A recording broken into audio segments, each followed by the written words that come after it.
बिस्मिल्लाहिर्रहमानिर्रहीम अस्सलाम वालेकुम। जी तो स्टूडेंट्स, आज हम एक्सरसाइज 4.3 स्टार्ट करेंगे। उसका क्वेश्चन नंबर 1 है, क्या कहते हैं, find HCF by factorisation method. हमने क्या करना है, इनके HCF फाइंड करने हैं फैक्टराइजेशन मेथड के जरिए। ठीक है जी। तो सबसे पहले मैं आपको बता दूं HCF कहते किसे हैं। HCF बेसिकली उसे कहते हैं HCF। देखिए ये एब्रीविएशन किसका है, हाईएस्ट कॉमन फैक्टर। ओके जी। HCF किसे कहते हैं, जो कि हमारे हाईएस्ट कॉमन फैक्टर हैं। ठीक है जी। जो कि अगर उनको हम लोग डिवाइड करें या उनको हम मल्टीप्लाई करें, देखिए इसकी जो हमारे पास उसने जो हमें डेफिनेशन दी हुई है बुक के ऊपर, ये आपके पेज गालबन 74 के ऊपर है। वो क्या कह रहा है जी, HCF कहता है HCF और 2 और मोर अलजेब्रिक एक्सप्रेशंस, 2 और ज़्यादा अलजेब्रिक एक्सप्रेशन का जो HCF होता है refer to the greatest algebraic expression.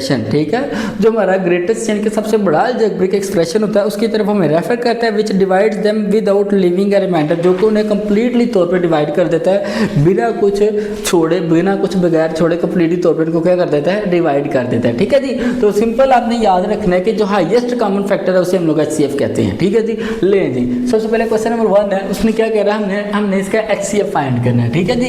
तो पहले जी हमारे पास क्या है, 21x² एंड y है। ठीक है। तो अगर आप 21 की फैक्टराइजेशन करें तो हमारे पास क्या आता है, 3 7 दा 21 एंड 7 1 दा 7। ठीक है। तो फिर हम लोग इसे लिख सकते हैं ना इस तरह, 3 × 7। ठीक है, इक्वल हो जाएगा 21।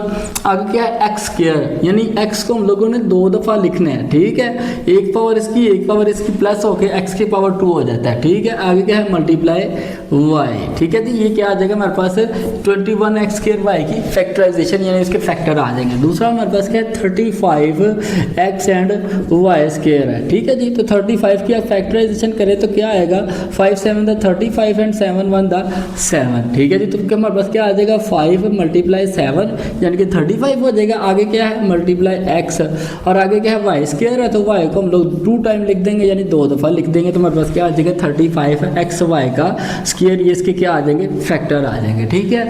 अब हमने इसके HCF फाइंड करना है। ठीक है जी। हाईएस्ट कॉमन फैक्टर जो हैं जो कि इन दोनों में कॉमन है। ठीक है। तो वो हमने ले लेने हैं। ठीक है। तो अगर आप गौर से देखें तो यहाँ पे हमारे पास 7 दोनों में कॉमन है, 7 इस पे भी है और नीचे वाले में भी है। ठीक है। उसके बाद ये जो x है ये भी दोनों में कॉमन है, नीचे भी है x ऊपर भी है। उसके बाद ये जो y है ना, ये भी दोनों में कॉमन है। ये मैं गोलदार इसलिए लगा रहा हूँ ताकि आपको समझ आ जाए, आपने इस तरह नहीं लगानी है। ठीक है जी। अब ये मैं बस आपको समझाने के लिए लगा रहा हूँ। देखिए 7 यहाँ पे भी है, यहाँ पे भी है, x यहाँ पे भी है, यहाँ पे भी है, और y यहाँ पे भी है और यहाँ पे भी है। तो उसका जो HCF आएगा वो मेरे पास क्या आएगा, 7x एंड y। ये इसका सिंपल क्या है जी, आंसर है जी। तो सुन सिंपल एक पार्ट 2 है। अब हमने क्या करना है, इसके पहले सबसे पहले हम लोग फैक्टर बना लेंगे। हमारे पास क्या है, 4x² - 9y² है। ठीक है जी। अगर हम लोग इस तरह लिख सकते हैं ना, अगर हम 2 की पावर 2 ले लें तो किसके इक्वल, 4 के इक्वल हो जाता है, और x की पावर हम लोग 2 ले लें तो किसके इक्वल हो जाए, x² के इक्वल हो जाता है। तो फिर हम लोग इसे लिख सकते हैं ना, 2x सारे का स्क्वायर -3y का स्क्वायर। ठीक है जी। इसे ओपन करेंगे तो 4x² हो जाएगा, इसे ओपन करेंगे तो 9y का स्क्वायर हो जाएगा। ठीक है। अब अगर आप यहाँ पे गौर से देखें तो यहाँ पर एक फार्मूला बन रहा है, कौन सा, a² - b² इक्वल किसके होता है जी, a + b × a - b। ठीक है जी।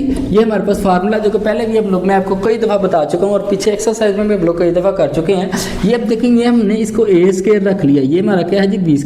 ठीक है। a² - b² इक्वल किसके होता है, a + b × a - b। तो हम लोग इसे इस फॉर्मूले में ले आएंगे। ठीक है। तो ये हमारे पास क्या है, 2x + 3y। ठीक है। ये हमारे पास क्या आ जाएगा, a + b। आगे हमारे पास 2x - 3y कर देंगे, इसे क्या है जी, 2x - 3y। ये हमारे पास क्या आ जाएगा, a + b and a - b equal होता है a² - b² के। ये हमारे 4x² - 9y के फैक्टर बन जाएंगे। ठीक है। आगे हमारे पास क्या है जी, 2x², ठीक है, -3x एंड y। अगर आप यहाँ पे गौर से देखें तो x इसमें भी है, x इसमें भी है। ठीक है। तो फिर हम लोग यहाँ से x कॉमन निकाल लेंगे, पीछे हमारे पास 2x रह जाएगा, यहाँ पे एक x कॉमन आ गया तो पीछे x ही बच गया ना। आगे ये x कॉमन आ जाएगा तो -3y पीछे बच जाएगा। ये इसके क्या है जी, कॉमन है, सॉरी फैक्टर है। ठीक है। तो फिर हम लोग यहाँ पे लिख लेंगे सबसे पहले 4x² - 9y²। इसके फैक्टर हमारे पास क्या आए थे, 2x + 3y। ठीक है जी। ये y है यहाँ पे, ये क्या है जी, y। आगे × 2x माइनस 3y, ये इसके फैक्टर है। आगे हमारे पास क्या था 2x square minus 3xy, 2x square minus 3x and y, इसके फैक्टर हमारे पास क्या आए थे x into 2x minus 3y। ठीक है जी। अब अगर आप गौर से देखें तो इसमें कॉमन क्या है, देखें 2x माइनस 3y इसमें भी है, 2x माइनस 3y इसमें भी है, तो इसका HCF हमारे पास क्या आएगा, HCF हाईएस्ट कॉमन फैक्टर क्या आएगा 2x माइनस 3y, और ये सिंपल इसका क्या है जी आंसर है। ठीक है स्टूडेंट्स। सेम लाइक पार्ट 3 है, अगर आप यहाँ पे देखें तो हमारे पास एक फार्मूला बन रहा है, देखें एक्स क्यूब माइनस 1 है ना, तो इक्वल किसके होता है, हमारे पास एक फार्मूला है a cube minus b cube equal होता है ए माइनस बी, ठीक है, into a square plus b square plus a b. ठीक है जी। अब हमने क्या करना है, इसके फैक्टर बनाने हैं। ठीक है, तो अगर एक्स का क्यूब है तो अगर एक्स का हम लोग पावर 3 ले तो इक्वल किसके, एक्स के क्यूब के इक्वल हो जाता है ना, बिल्कुल हो जाता है। तो फिर हम लोग इसे लिख सकते हैं ना एक्स की पावर 3 सॉरी एक्स का क्यूब माइनस 1 का क्यूब हो जाएगा। ठीक है जी। अब देखें ये हम लोग इसे इस शक्ल में ले आए हैं, हमने इसे इस फॉर्म में लेके आना है। ठीक है, तो इसे मैं एक कर देता हूँ, इसे मैं बी कर देता हूँ ताकि आपको आसानी हो। ठीक है जी। एक्स को ओपन करेंगे तो एक्स की क्यूब हो जाएगा, 1 का क्यूब 1 के इक्वल ही होता है। ठीक है, तो हम लोग इसे फार्मूले की शक्ल में ले आएंगे, इसके फैक्टर बना लेंगे। ठीक है, तो ले जी हमारे पास पहले क्या था ए प्लस ए माइनस बी है, तो ए में हमारे पास क्या है एक्स माइनस 1 आ जाएगा, यानी कि ए माइनस बी हो गया। ठीक है, आगे क्या था हमारे पास ए स्क्वायर प्लस बी स्क्वायर है। ठीक है जी। तो ए हमारे पास क्या है एक्स का स्क्वायर हो जाएगा प्लस 1 का स्क्वायर, ए स्क्वायर प्लस 1 बी स्क्वायर हो जाएगा। आगे हमारे पास क्या था प्लस ए एंड बी, ए हमारे पास एक्स है और बी हमारे पास क्या है जी 1 है। मजीद सिंप्लीफाई करेंगे एक्स माइनस 1 साथ वैसे ही आ जाएगा। आगे क्या है हमारे पास x square plus 1 plus x आ जाएगा। ठीक है जी। ये हमारे पास क्या इसके एक्स क्यूब माइनस 1 के फैक्टर आ जाएंगे। ठीक है जी। आगे हमारे पास क्या है x square plus x plus 1। ठीक है जी। अब देखें ना तो इसकी कोई फैक्टराइजेशन हो सकती है x square plus x plus 1। ठीक है, अब ना तो इसकी कोई फैक्टराइजेशन हो सकती है, ठीक है, और ना इसमें से कुछ कॉमन निकल रहा है, तो हम लोग इसे ऐसे ही लिख देंगे। ठीक है जी। तो पहले हम लोग लिखेंगे एक्स क्यूब माइनस 1 किसके इक्वल है जी एक्स माइनस 1। ठीक है, इंटू हमारे पास क्या x square plus x plus 1। ठीक है, दूसरी वैल्यू हमारे पास क्या थी x square plus x plus 1, इसकी कुछ भी नहीं निकलता, कोई फैक्टर नहीं होते, ना कुछ कॉमन निकलता, तो हम लोग इसे ऐसे ही लिख देंगे x square plus x plus 1। ठीक है, अब अगर आप गौर से देखें तो x square plus x plus 1 इसमें भी है और ये भी एक्स स्क्वायर प्लस एक्स और प्लस 1 है, तो इसका HCF हमारे पास क्या आएगा HCF यानी कि हाईएस्ट कॉमन फैक्टर हमारे पास आ जाएगा x square plus x plus 1, और ये सिंपल इसका क्या है जी आंसर है। ठीक है जी। तो सेम लाइक पार्ट 4 है हमारे पास। अब देखिए हमारे पास क्या है a cube plus 2 square minus 3a, और दूसरी वैल्यू क्या है 2a Q plus 5a square minus 3a। ठीक है, तो चलो जी फर्स्ट वाले पहले हम लोग फर्स्ट वाली वैल्यू को ले लेते हैं a cube plus 2a square minus 3a। ठीक है जी। अगर आप यहाँ पे गौर से देखें तो ए यहाँ पे भी है, यहाँ पे भी है, यहाँ पे, यानी तीनों वैल्यूज के साथ हमारे पास ए है, तो हम लोग यहाँ से फिर ए कॉमन ले सकते हैं ना, बिल्कुल ले सकते हैं। तो चले जी ए कॉमन लेंगे तो पीछे हमारे पास ये ए स्क्वायर रह जाएगा। ठीक है, उसके बाद यहाँ से ए कॉमन लाएगा तो पीछे 2a रह जाएगा। ठीक है, यहाँ से ए कॉमन बाहर आ गया तो पीछे ओनली माइनस का 3 बच जाएगा। ठीक है जी। अब यहाँ पे हम लोग बिल्कुल 4.1 वाला तरीका इख्तियार करेंगे, यानी कि वही यूज़ करेंगे, फर्स्ट वाले को लास्ट वाले से मल्टीप्लाई करवाएंगे तो हमारे पास क्या आ जाएगा 3a का स्क्वायर हो जाएगा। ठीक है, माइनस है ये। अब हमने कोई ऐसे दो नंबर लेने हैं जिनको मल्टीप्लाई करवाएंगे तो हमारे पास 3a स्क्वायर हो जाए और उनको प्लस माइनस करें तो हमारे पास 2a रह जाए। ठीक है, तो अगर हम माइनस 3 को 1 से मल्टीप्लाई करवाएं, 3 × 1 इक्वल 3 हो जाता है ना, और 3 में से 1 माइनस करें तो इक्वल 2 हो जाता है। ठीक है, तो फिर हम लोग इसे लिख सकते हैं ना इस तरह a into a square plus 3a minus a minus 3 साथ वैसे ही आ जाएगा। ठीक है जी। इनको मल्टीप्लाई करवाएंगे ना तो 3a का स्क्वायर हो जाएगा माइनस 3 में से 1 माइनस करेंगे तो पीछे 2a रह जाएगा। ठीक है जी। अब यहाँ से हम लोग a कॉमन निकाल लेंगे। ठीक है, a कॉमन निकालेंगे तो पीछे हमारे पास क्या रह जाएगा a प्लस 3 रह जाएगा। ठीक है, तो a कॉमन आ गया, पीछे a, यहाँ से a कॉमन आ गया, पीछे तो ओनली 3 पीछे बच जाएगा। ठीक है, यहाँ से -1 कॉमन निकालेंगे तो a प्लस 3 हो जाएगा। यहाँ पे भी अगर माइनस हो तो बाहर अंदर वाली वैल्यू, अंदर वाली साइन जो है वो चेंज हो जाती है। ठीक है जी। मजीद सिंप्लीफाई करेंगे a इंटू, अब देखें यहाँ पे भी a प्लस 3 है और ये भी a प्लस 3 है, तो यहाँ पे a प्लस 3 कॉमन आ जाएगा a प्लस 3। ठीक है, आगे पीछे a माइनस 1 बच जाएगा। ठीक है, ये हमारी फैक्टराइजेशन हो गई a Q plus 2a square minus 3a की। ठीक है, अब हम दूसरा ले लेंगे। दूसरा हमारे पास क्या है 2a cube plus 5a² minus 3a। ठीक है जी। अब यहाँ पे भी अगर आप गौर से देखें तो a हमारे पास तीनों वैल्यू में मौजूद है, तो फिर हम लोग यहाँ पे भी पहले a कॉमन ले लेंगे। ठीक है, a कॉमन लेंगे तो पीछे हमारे पास क्या आ जाएगा, 2a का स्क्वायर रह जाएगा। ठीक है, प्लस यहाँ पे 5a रह जाएगा और माइनस यहाँ पे 3 बच जाएगा, ओनली 3। a तो कॉमन आ गया, पीछे हमारे पास ओनली 3 बच जाएगा। बिल्कुल उसी तरीके से हम लोग इसे भी फैक्टराइज करेंगे, फर्स्ट वाले को लास्ट वाले से मल्टीप्लाई करवाएंगे तो हमारे पास क्या आ जाएगा, 6। ठीक है, अब हमने दो ऐसे नंबर ले लिए जिनको मल्टीप्लाई करवाएं तो हमारे पास 6 हो जाए, प्लस माइनस करें तो 5 हो जाए। ठीक है, तो अगर आप 6 को 1 से मल्टीप्लाई करें तो 6 आ जाता है, और 6 में से 1 मल्टीप्लाई करें तो 5 भी हमारे पास आ जाता है। ठीक है जी, तो फिर हम लोग इसे इस तरह लिख सकते हैं ना, यानी कि a into 2a² plus 6a, ठीक है जी, माइनस a, ठीक है जी, माइनस 7 वैसे ही आ जाएगा। ठीक है जी, अब देखें ना मल्टीप्लाई करेंगे तो 6a का स्क्वायर हो जाएगा, 6 में से 1 माइनस करेंगे तो पीछे 5a आ जाएगा। ठीक है, ठीक है जी, हम क्या करेंगे, यहाँ से a हम लोगों 2a यहाँ से कॉमन ले लेंगे, a साथ वैसे बाहर आ जाएगा, 2a कॉमन लेंगे तो अंदर हमारे पास क्या रह जाएगा, ओनली a बच जाएगा। ठीक है ना, 2a स्क्वायर है, 2a कॉमन आ गया, पीछे ओनली a बच जाएगा। ठीक है, प्लस साथ में 3 आ जाएगा। ठीक है, 2 3 = 6, a यहाँ पे बाहर आ गया तो पीछे ओनली 3 रह जाएगा। ठीक है, यहाँ पे -1 कॉमन लेंगे तो यहाँ पे हमारे पास a माइनस a प्लस 3 बच जाएगा। ठीक है, माइनस है ना बाहर, तो अंदर वाली साइन चेंज हो जाएगी। ठीक है जी, अब देखिए a प्लस 3, ये भी a प्लस 3 है, तो a इंटू हमारे पास a प्लस 3 हो जाएगा।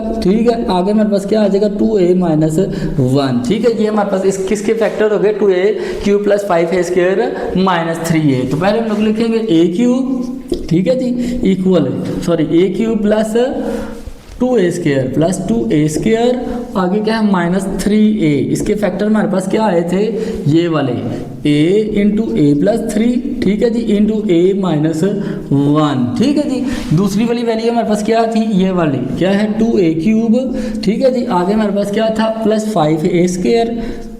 ठीक है जी, आगे क्या था, -3a।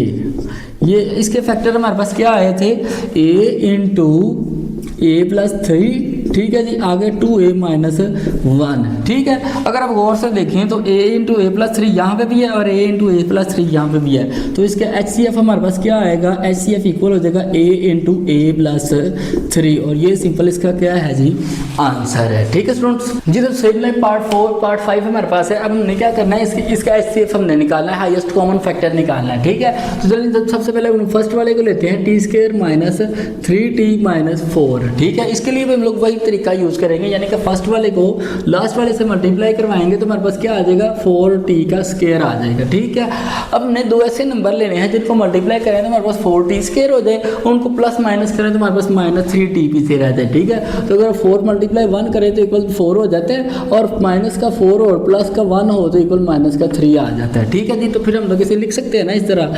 ठीक है, t² minus 4t plus t minus 4 साथ वैसे ही आ जाएगा। ठीक है, t यहाँ से कॉमन निकाल लेंगे तो पीछे हमारे पास क्या बचेगा, t माइनस 4 रह जाएगा। ठीक है जी, एक t कॉमन आ गया, पीछे एक t, ये t कॉमन आ जाएगा, पीछे -4 ओनली वैसे बच जाएगा। ठीक है, यहाँ पे +1 कॉमन लेंगे, पीछे हमारे पास t माइनस 4 रह जाएगा, t माइनस 4 t माइनस 4, तो t माइनस 4 यहाँ पे कॉमन आ जाएगा, आगे हमारे पास t प्लस 1 रह जाएगा। ठीक है जी, ये किसकी फैक्टराइजेशन होगी, फर्स्ट वाले की। ठीक है, आगे हमारे पास सेकंड वाला क्या है जी, सेकंड वाला है जी हमारे पास है t² प्लस 5t प्लस 4। ठीक है जी, वैसे ही फर्स्ट वाले को लास्ट वाले से मल्टीप्लाई करवाएंगे तो हमारे पास क्या आ जाएगा, 4। ठीक है, अब ऐसे हमने दो नंबर लेने हैं जिनको मल्टीप्लाई करवाएं तो 4 हो जाए, प्लस करें तो 5 हो जाएगा, तो 4 × 1 करें तो इक्वल 4 हो जाता है, और 4 + 1 करें तो इक्वल 5 हो जाता है, बिल्कुल हो जाता है। ठीक है, तो फिर हम लोग इसे लिख सकते हैं ना इस तरह, t², ठीक है जी, plus 4t plus t plus 4 साथ वैसे ही आ जाएगा। ठीक है, t यहाँ से कॉमन लेंगे, पीछे हमारे पास क्या बचेगा, t प्लस 4 बच जाएगा, +1 कॉमन लेंगे तो t प्लस 4 यहाँ पे पीछे बच जाएगा। ये देखें, t प्लस 4 t प्लस 4, तो हमारे पास यहाँ पे t प्लस 4 हो जाएगा। ठीक है, आगे इंटू t प्लस 1 रह जाएगा। ठीक है जी, अब देखिए यहाँ पे हमारा थर्ड क्या है जी, t² माइनस 1 है, क्या है जी हमारे पास t² माइनस 1। ठीक है, तो अगर हम लोग इस तरह भी लिख सकते हैं ना, t का स्क्वायर आगे -1 का स्क्वायर, ठीक है जी। इसे ओपन करेंगे तो 1 का स्क्वायर ओनली 1 ही होता है, ठीक है। अब अगर आप और से देखें तो यहाँ पे हमारे पास एक फार्मूला बन रहा है, कौन सा, a square minus b square equal किसके होता है, a plus b into a minus b के इक्वल होता है, ठीक है। अब देखें ये वाली ये शक्ल तो बन गई है, हमने इसे इसमें कन्वर्ट करना है, ठीक है जी। तो पहले प्लस ए प्लस बी यानी कि टी प्लस 1 आ जाएगा, ठीक है। उसके बाद ए माइनस बी है तो टी माइनस 1 आ जाएगा, ठीक है। ये इसकी फैक्टराइजेशन हो जाएगी, ठीक है। अब हमने इसका HCF फाइंड करना है। तो सबसे पहले वाली वैल्यू मेरे पास क्या थी, टी स्क्वायर माइनस 3t, आगे क्या था -4 इक्वल किसके था, t -4, ठीक है। आगे क्या था, t प्लस 1, ठीक है जी। आगे सेकंड वैल्यू थी हमारे पास टी स्क्वायर, ठीक है। उसके बाद क्या था प्लस 5t, आगे क्या था प्लस 4, ये इक्वल किसके था हमारे पास है, t plus 4 into T plus 1, ठीक है जी। सेकंड वैल्यू हमारे पास क्या थी, टी स्क्वायर माइनस 1, ये इक्वल किसके था हमारे पास है, t plus 1 into T minus 1, ठीक है जी। अब यहाँ पे अगर गौर से देखें तो t प्लस 1 यहाँ पे भी है, t प्लस 1 यहाँ पे भी है, t प्लस 1 यहाँ पे भी है। तो इसका HCF क्या आएगा, HCF यानी कि हाईएस्ट कॉमन फैक्टर इसका होगा t प्लस 1, और ये इसका क्या है जी, सिंपल आंसर है, ठीक है। फ्रेंड सेम लाइक पार्ट 6 है। अब यहाँ पे भी इसने हमें 3 वैल्यूज दी हुई हैं। तो सबसे पहले हम लोग पहली वैल्यू को ले लेंगे, x square plus 15x plus 56, ठीक है। फर्स्ट वाले को लास्ट से मल्टीप्लाई करवाएंगे बिल्कुल 4.1 वाले मेथड की तरह, तो हमारे पास क्या आ जाएगा, 56 आ जाएगा, ठीक है। अब हमने दो ऐसे नंबर लेने हैं जिनको मल्टीप्लाई करवाएं तो 56 हो जाए, प्लस करें तो हमारे पास 15 हो जाए यानी 15 हो जाए। तो 7 को 8 से मल्टीप्लाई करवाएं तो हमारे पास 56 हो जाता है ना, बिल्कुल हो जाता है। और 7 प्लस 8 करें तो 15 हो जाता है, बिल्कुल हो जाता है। तो फिर हम लोग इसे लिख सकते हैं ना इस तरह, x square plus 7x plus 8x plus 56 साथ वैसे ही आ जाएगा, ठीक है जी। यहाँ से हम लोग x कॉमन निकालेंगे तो पीछे x प्लस 7 बच जाएगा, ठीक है जी। एक x यहाँ पे आ गया, 7 में से x कॉमन आ गया तो पीछे ओनली हमारे पास x प्लस 7 बच जाएगा, ठीक है। आगे यहाँ पे हम लोग प्लस 8 कॉमन ले लेंगे, ठीक है जी। 8 कॉमन लेंगे तो पीछे हमारे पास x प्लस 7 आ जाएगा, 8 7 5 8 7 तो 56, ठीक है। x प्लस 7 तो x प्लस 7 कॉमन आ जाएगा, पीछे हमारे पास x प्लस 8 रह जाएगा, ठीक है जी। ये हमारे पास फैक्टराइजेशन होगी फर्स्ट वाली वैल्यू की, ठीक है। आगे हमारे पास सेकंड वैल्यू क्या है, x square plus 5x minus 24, ठीक है। वही तरीका पहले वाले को लास्ट वाले से मल्टीप्लाई करवाएंगे, ठीक है। तो हमारे पास क्या आ जाएगा 24। अब हमने दो ऐसे नंबर लेने हैं जिनको मल्टीप्लाई करवाएं तो 24 हो जाए, प्लस माइनस करें तो 5 हो जाए, ठीक है। तो अगर 8 को 3 से मल्टीप्लाई करवाएं तो 24 हो जाता है ना, और 8 माइनस 3 करें तो 5 भी हमारे पास आ जाता है, ठीक है। तो फिर हम लोग इसे लिख सकते हैं ना इस तरह, यानी कि एक्स स्क्वायर, ठीक है जी, plus 8x minus 3x minus 24 साथ वैसे ही आ जाएगा, ठीक है जी। यहाँ से x कॉमन लेंगे तो पीछे हमारे पास क्या बच जाएगा, x प्लस 8, ठीक है। x कॉमन आ गया, ठीक है। पीछे हमारे पास यहाँ पे x रह जाएगा, यहाँ से x कॉमन आया तो पीछे हमारे पास ओनली 8 बच जाएगा, ठीक है, ठीक है जी। सेम लाइक यहाँ पे हम -3 कॉमन लेंगे तो पीछे हमारे पास x प्लस 8 आ जाएगा, ठीक है। अगर माइनस बाहर माइनस हो तो अंदर वाली साइन चेंज हो जाती है, ठीक है। 3 कॉमन आ गया, x 3 8 24 हो जाता है, ठीक है जी। अब देखें x प्लस 8 है, ये भी x प्लस 8 है, तो x प्लस 8 या ये कॉमन आ जाएगा, ठीक है। आगे x माइनस 3 साथ वैसा ही आ जाएगा, ठीक है। ये हमारी हो गई सेकेंड वाली टर्म, सेकेंड वाली वैल्यू। थर्ड वैल्यू हमारे पास क्या है जी, अब देखें थर्ड वैल्यू हमारे पास है एक्स स्क्वायर प्लस 8x, ठीक है जी। तो अगर आप यहाँ पे गौर से देखें तो x यहाँ पे भी है और x यहाँ पे भी है, तो एक x हम लोग यहाँ से कॉमन ले लेंगे तो पीछे हमारे पास x प्लस 8 बच जाएगा, ठीक है जी। ये हमारी थर्ड वाली की फैक्टराइजेशन हो गई, ठीक है। अब हमने इसका टोटल का फैक्टराइजेशन लेना है। तो फर्स्ट वाली वैल्यू हमारे पास क्या थी, x square plus 15x plus 56, ठीक है जी। तो इसकी फैक्टराइजेशन हमारे पास क्या है, x प्लस 7 और x प्लस 8, क्या है, x plus 7 into x plus 8, ठीक है जी। सेकेंड वैल्यू हमारे पास क्या थी, x square plus 5x minus 24, x square plus 5x minus 24, इसकी फैक्टराइजेशन हमारे पास क्या आई थी, x plus 8 into x minus 3। ठीक है जी। थर्ड वाली हमारे पास क्या थी, एक्स स्क्वायर प्लस 8x, इसकी फैक्टराइजेशन क्या आई थी, x into x plus 8, x into x plus 8। ठीक है जी। अब अगर आप ध्यान से यहाँ पे देखें तो x प्लस 8 यहाँ पे भी है, यहाँ पे भी है, यहाँ पे है, यानी तीनों में कॉमन क्या है, x प्लस 8। तो इसका जो HCF होगा वो हमारे पास क्या आएगा, HCF इक्वल आ जाएगा x प्लस 8। क्या आएगा हमारे पास, x प्लस 8। ठीक है जी। और ये सिंपल इसका क्या है जी, आंसर है। ठीक है स्टूडेंट्स, अगर आपको क्वेश्चन की समझ आ गई है तो कमेंट सेक्शन में ओके लाजमी लिखें और नेक्स्ट क्वेश्चन के लिए हमारे चैनल को सब्सक्राइब कर लें।